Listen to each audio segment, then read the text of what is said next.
இயேசு கிறிஸ்து உங்களை ரட்சிப்புக்குள்ளே கொண்டாததுக்கப்புறம் உங்கள் வாழ்க்கையை மாற்றாமல் நீ அப்படியே நீ தரித்திரனாக இருக்கிறியா, தரித்திரனாகவே இரு, நீ வியாதியஸ்தனா கிடக்கிறியா, அப்படியே இரு அப்படின்னு விட்டாரா? அவங்கள என்ன செய்திருக்கிறார்? உங்களுக்கு எந்த நிலையாக இருந்தாலும் உங்களை அந்த நிலையிலிருந்து மாற்றியிருக்கிறார். அதுதான் ராஜ்யத்தினுடைய தன்மை, ரைட்?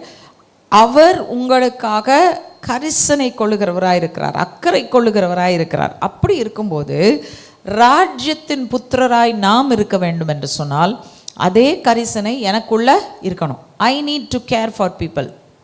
நான் மற்றவர்களுக்காக அக்கறை கொள்ளும் போது தான் ராஜ்யம் எனக்குள் வருகிறது, ராஜ்யத்தினுடைய தன்மைகள் எனக்குள் வருகிறது.